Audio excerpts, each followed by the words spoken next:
बात चाहे राष्ट्रीय एकता की हो, पर्यावरण की हो, खेलों की हो, विरासतों के संरक्षण की हो या पर्यटन की हो, ये तमाम ऐसे मुद्दे हैं जहां युवाओं की भूमिका सहज होती है।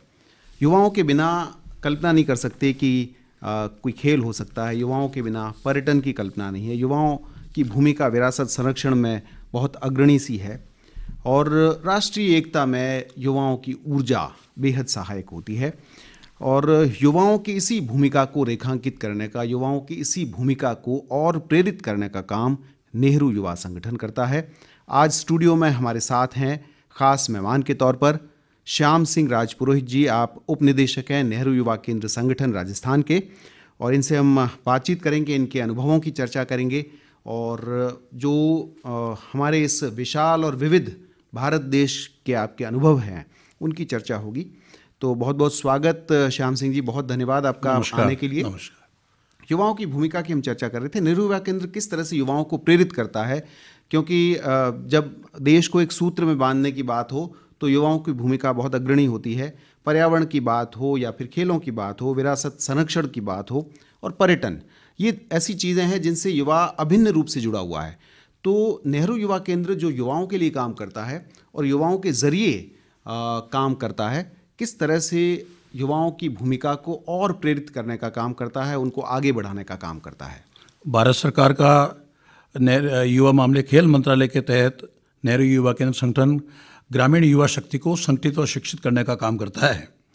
और गांव की जो युवा शक्ति है वो कभी कभी थोड़ा सा गांव के वातावरण में अपने आप को थोड़ा सा संगठन के अभाव में ये सोचता है मैं अकेला क्या कर सकता हूँ। तभी उनको संगठन में शक्ति है। इस विचारधारा के साथ में जब वो युवा समान विचारधारा के आशावादी जीवन शैली के साथ एक सकारात्मक सोच के साथ आगे बढ़ते हैं और वो ये सोचते हैं कि मैं स्वयं का विकास करूंगा, परिवार का विकास करूंगा और गांव के विकास के साथ साथ राष्ट्र के विकास में भागीदार बनूंगा। और इस तरह से समान विचारधारा के युवा लोग मिलकर जब एक युवा संगठन का निर्माण करते हैं और जब वो नेहरू युवा केंद्र के माध्यम से गाँव में विभिन्न सामुदायिक कार्य, गांव के विकास के कार्य और राष्ट्रीय एकता के विकास के कार्य जुड़ते हैं तो नई युवा शक्ति के रूप में आगे आते हैं। श्याम सिंह जी, एक तरफ युवाओं की भूमिका स्थानीय स्तर पर होती है, गांव की बेहतरी के लिए वो काम करते हैं। गांव में तमाम तरह की जो चीज़ें होती है, परंपराएं ऐसी होती है जो अब इस आधुनिक समय में जिन्हें साथ नहीं रखा जा सकता। कई ऐसी कुरीतियां हैं जिनको परंपराओं का नाम दिया गया, असल में परंपराएं नहीं है, वो कुरीतियां हैं। तो उसको मिटाने में युवाओं की भूमिका है। अगर मैं आपसे जिक्र करूं कि उदयपुर के युवा किस तरह से जुड़े हुए हैं नेहरू युवा केंद्र से, किस तरह से आप प्रेरित कर रहे हैं उनको, तो आप क्या बताएंगे? विगत में कौन सी ऐसी गतिविधियां रही है युवाओं की नेहरू युवा केंद्र के माध्यम से? उदयपुर क्षेत्र विशेष रूप से जनजाति बाहुल्य क्षेत्र है और हमारे आदिवासी क्षेत्र के जो युवा बंधु हैं उनको निश्चित रूप से नेहरू युवा केंद्र के माध्यम से बहुत सारा मार्गदर्शन मिलता है। मुझे याद है कि चाहे वो कोटड़ा का क्षेत्र हो, चाहे आबू का क्षेत्र हो, दूर दराज के क्षेत्र में हो, वो युवा शक्ति मिलजुल कर बहुत अच्छा काम करती है। और जो जनजातीय आयुक्त हैं उनके माध्यम से हम उन युवाओं के लिए कौशल के विकास के कार्यक्रम भी करते हैं, चाहे वो उनके साथ विधिक जागरूकता का कार्य हो। और विशेषकर थोड़ा सा हमारा ये प्रयास होता है कि हमारे जो युवा हैं, क्योंकि उनमें बहुत सारी विशेषताएँ होती हैं, तो वो चाहे लघु वन उपज का कार्य, संग्रहण का कार्य हो या वन औषधि पहचान का कार्य हो, इस तरह से बहुत सारे जो वन संपदा है उनके संरक्षण संवर्धन का कार्य भी वो लोग करते हैं।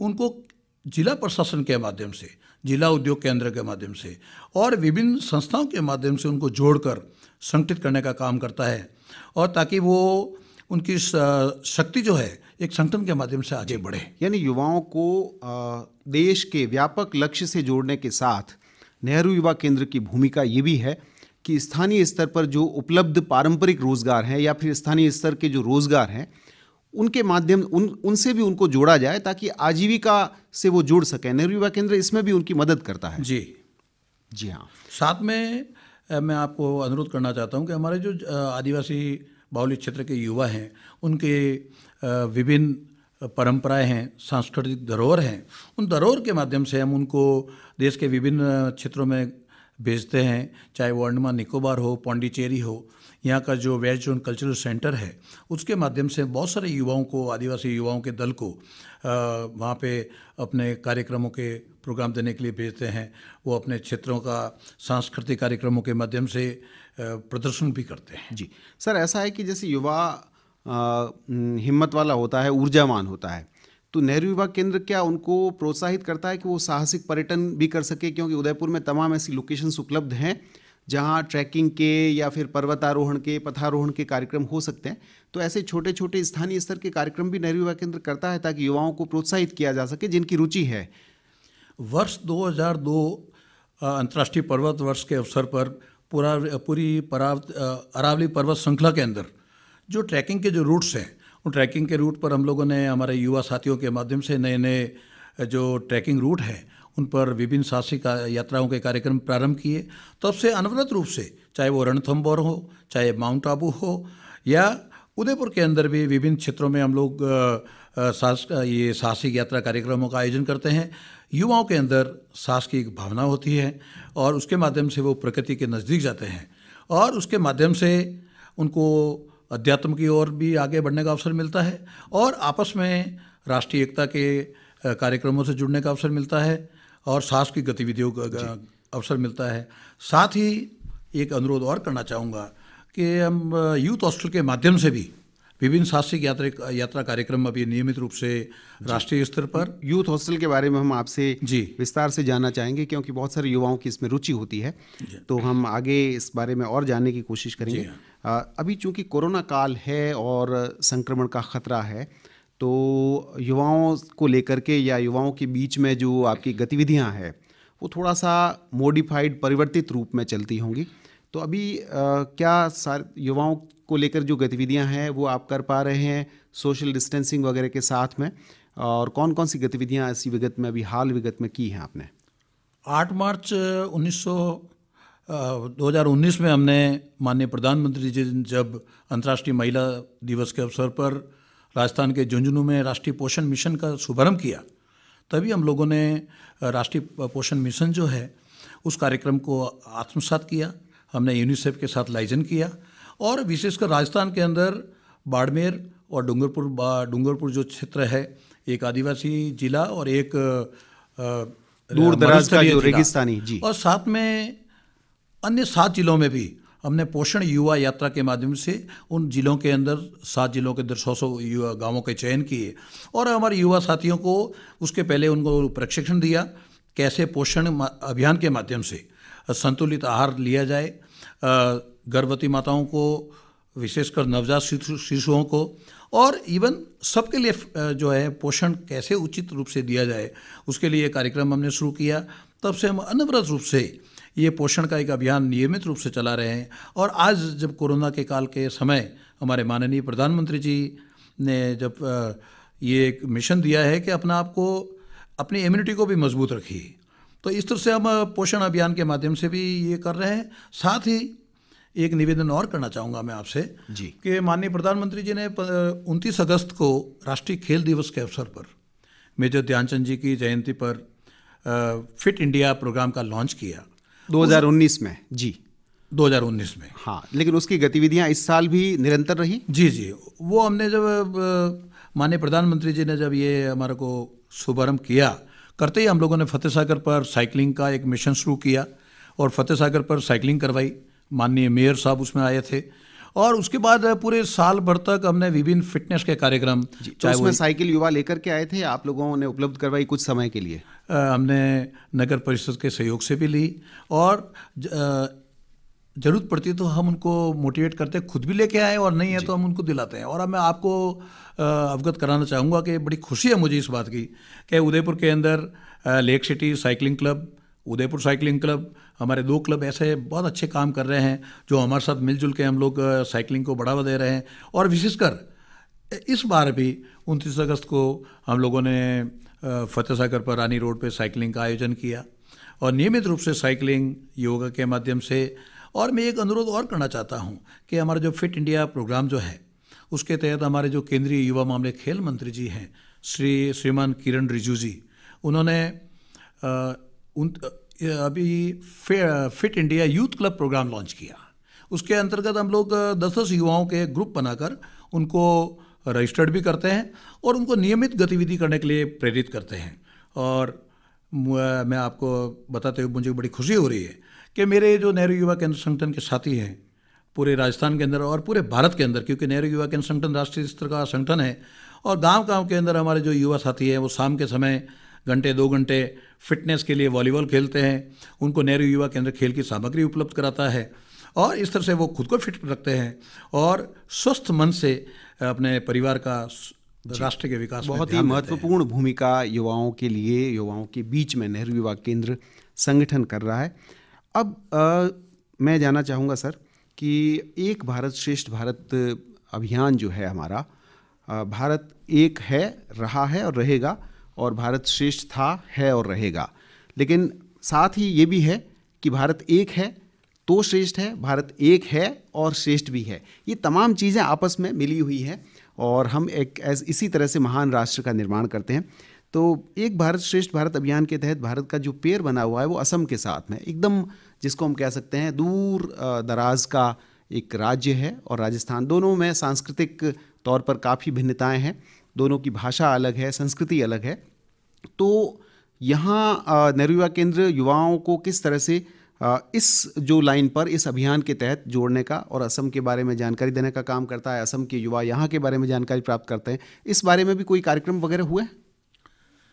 मुझे गुजरात में भी 10 वर्ष काम करने का अवसर मिला जी। आपका अपना अनुभव जो है भारत और माननीय प्रधानमंत्री जी जब गुजरात में विराजते थे उनके मार्गदर्शन में भी काम करने का अवसर मिला जी। और मुझे खुशी इस बात की है कि हमारा जो नर्मदा जिला है वहाँ पर माननीय प्रधानमंत्री ने जब स्टैच्यू ऑफ यूनिटी का शुभारंभ किया, उसी दौरान एक भारत श्रेष्ठ भारत कार्यक्रम का शुभारंभ हुआ और उसके दौरान ये एक आवश्यकता महसूस की कि युवाओं के आदान प्रदान के कार्यक्रम को हर राज्य को पेयर के रूप में जोड़ा जाए। तो हमारा सौभाग्य है कि राजस्थान को आसाम के साथ जोड़ा गया और आसाम के जो युवा है, वैसे तो नेहरू युवा केंद्र के माध्यम से हम लोग नियमित रूप से कार्यक्रम करते हैं। उदयपुर में भी गत वर्ष हमने नॉर्थ ईस्ट के 8 राज्यों के युवाओं को यहाँ बुलाया था, हमने उदयपुर में प्रोग्राम किए थे। लेकिन इस वर्ष भी हमने इसी 18 तारीख को हमने एक भारत श्रेष्ठ भारत के तहत आसाम के भाई बहनों के साथ पीपीटी के माध्यम से ऑनलाइन उनसे इंटरेक्शन, क्योंकि कोरोना काल चल रहा था, तो कोरोना काल चल रहा था, उस कारण से आपस में वर्चुअल माध्यम से वो जुड़े जी। तो उसमें वहाँ के युवाओं के जो खान पान है, वेशभूषा है, वहाँ की जो धार्मिक, आर्थिक, सांस्कृतिक विरासत है, उसकी जानकारी हमारे राजस्थान के युवाओं को दी गई और राजस्थान की जो विरासत है उसकी जानकारी हमने आसाम के साथियों को दी जी। श्याम सिंह जी, आपका अनुभव संसार बहुत विशाल है, आपके भीतर एक यायावर मन भी है, आप स्वयं घूमने के बहुत शौकीन हैं और सेवा काल के दौरान और सेवा काल के अतिरिक्त समय में भी आप भारत के दूर दराज के इलाकों में घूम चुके हैं, भारत की विविधता को आपने नज़दीक से जाना है। तो अपने अनुभवों के बारे में कुछ बताइए। क्या आपका जाना, जैसे एक भारत श्रेष्ठ भारत में हमारा पेयर असम का बना हुआ है, तो असम के बारे में भी आपने व्यक्तिगत रूप से वहाँ जा कर के जाना, असम की संस्कृति को आपने नज़दीक से देखा होगा। क्या आपका अनुभव है भारत की विविधता को लेकर के, भारत की खूबसूरती को लेकर के, और भारत की जो श्रेष्ठता और महानता है जो इन्हीं चीज़ों से भी बनती है, उसको लेकर आप क्या कहेंगे? मुझे अपने देश के बारे में गौरव की अनुभूति होती है। मुझे वर्ष 1988 याद आता है जब मुझे कलकत्ता में रामकृष्ण मिशन के विवेकानंद केंद्र में 15 दिवसीय प्रशिक्षण में सामुदायिक गीतों के अभ्यास के दौरान आसाम का एक माटी का गीत याद आता है। अभी तक आपको याद है? जी जी। तो क्या हम कुछ पंक्तियाँ उसकी सुन सकते हैं? वो है, ए माटी रे मोरो मोटे माटी के सुमिलो, एही माटी जीवन सोबिया किया की मोसिलो, ए माटी रे मोरो मोटे दूर कहार राहोन की ओन लागे लागे दूर। इस तरह से आसाम का एक माटी के प्रति देशभक्ति का गीत बहुत है। ही खूबसूरत, बहुत पुरानी याद है हमारी। बिल्कुल। तो ये अभी तक मतलब आपको याद है कि असम जिसका पेड़ अभी एक बार श्रेष्ठ भारत में बना हुआ है, कितना खूबसूरत, कितना हरा भरा, हमसे दूर लेकिन हमसे कितना नज़दीक एक प्रदेश है, और इसके लिए आपको विशेष रूप से धन्यवाद। सर, आपका अनुभव संसार तो बहुत बड़ा है और हम हमारे सीमित कार्यक्रम में संभवतः उसको समेटना हमारे लिए संभव भी नहीं है। लेकिन मैं ऐसे युवा जो साहसिक पर्यटन से जुड़ना चाहते हैं, जो घूमना चाहते हैं भारत में या भारत से बाहर भी, तो नेहरू युवा केंद्र यूथ हॉस्टल्स का संचालन भी करता है, भारत सरकार करती है।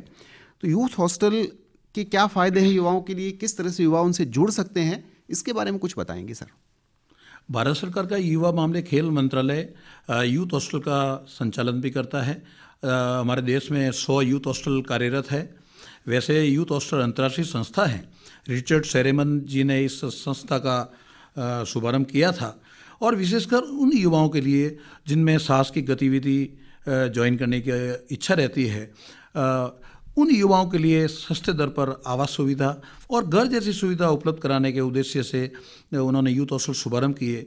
आज मुझे बड़ी खुशी है कि हमारे देश के अंदर चाहे आप अंडमान निकोबार चले जाएं, गोवा चले जाएं, दार्जिलिंग चले जाएं, देश के विभिन्न पर्यटन स्थलों पर हमारे यूथ हॉस्टल बहुत अच्छे सुसज्जित रूप से बने हुए हैं। और राजस्थान के अंदर भी, उदयपुर के अंदर भी यूथ हॉस्टल बहुत अच्छा बना हुआ है, जयपुर के अंदर बना हुआ है, जोधपुर के अंदर बना हुआ है, अजमेर के अंदर बना हुआ है। कोई युवा जैसे जुड़ना चाहे इनसे, तो क्या तरीका है? क्या कोई शुल्क है इसका? कोई फॉर्म भरना पड़ता है? क्या तरीका है? वैसे यूथ हॉस्टल सबके लिए खुला है, हमारे युवा साथियों के लिए है, लेकिन हर चीज़ की एक नियम मर्यादा होती है। तो हमारे youth hostel association of India करके एक संस्था बनाई हुई है और उसकी मेंबरशिप होती है। उसके लिए हम लोगों ने जिला कलेक्टर महोदय हमारे अध्यक्ष हैं और जिला कलेक्टर महोदय के अध्यक्षता में हम लोगों ने एक कमेटी का आयोजन भी किया था अभी मीटिंग का, और उसके माध्यम से हमने सबका एक अनुरोध भी किया है कि ज़्यादा से ज़्यादा युवा जो हैं इसके सदस्य बने, और सदस्य बनने के बाद उनको एक आई कार्ड दिया जाता है। आई कार्ड देने के बाद जब वो युवा साथी देश में विभिन्न स्थलों पे जाते हैं, और वैसे ऑनलाइन भी बुकिंग होती है, वेबसाइट भी इसकी बनी हुई है और वेबसाइट के माध्यम से भी जानकारी प्राप्त कर सकते हैं। और नेहरू युवा केंद्र का जो चित्रकूट नगर के अंदर है यूथ हॉस्टल है, उसमें आप कभी भी पधार कर मेंबरशिप ग्रहण कर सकते हैं। और मुझे बड़ी खुशी है इस बात की कि यूथ हॉस्टल में आवास सुविधा के साथ साथ साहसिक गतिविधियों को बहुत बढ़ावा देता है जी। कई तरह के कैंप वगैरह आयोजित कुल्लू करने का मनाली काम के करते अंदर आप एक बार एक मेंबर बन गए तो आपका पूरा परिवार मेंबर बन गया। फैमिली कैंपिंग के रूप में आप उसको ज्वाइन कर सकते हैं, अपने बच्चों को जोड़ सकते हैं, और सबसे बड़ी बात है कि एक सुरक्षित जगह आपको मिलती है परिवार के लिए, और सरकारी स्तर पर बहुत कम दर पर आपको रहने की सुविधा, सुरक्षित जगह जो मिलती घूमना है। चाहते हैं, जो घूम करके देश को नज़दीक से देखना चाहते हैं, जो दूसरे युवाओं से, अपने जैसे युवाओं से मिलना चाहते हैं, उनके लिए नेहरू युवा केंद्र के माध्यम से जो यूथ हॉस्टल्स चल रहे हैं वो आपको रुकने का ठिकाना देते हैं और कई तरह के कैंप भी आयोजित करते हैं, तो आपको प्रेरित भी करते हैं। अब सर, समय हमारे पास वाकई कम है, और आखिर में क्या संदेश युवाओं के लिए आप देना चाहते हैं, क्या कहना चाहेंगे? ऋग्वेद के एक श्लोक के माध्यम से मैं युवाओं की भावनाओं की अभिव्यक्ति करना चाहता हूँ। वयम में करस्यामि भारस्यापि मंगलम प्रतिष्ठा मात्र भूमिश्च नैस्याम परमो नित्यम। हम भारतवर्ष की संपन्नता के लिए स्वयं को समर्पित करते हैं और मातृभूमि के गौरव और प्रतिष्ठा के लिए सदैव प्रयासरत रहेंगे। जय हिंद। श्याम सिंह राजपुरोहित जी, उपनिदेशक नेहरू युवा केंद्र संगठन राजस्थान, बहुत बहुत शुक्रिया आपका, बहुत धन्यवाद बातचीत। धन्यवाद सर।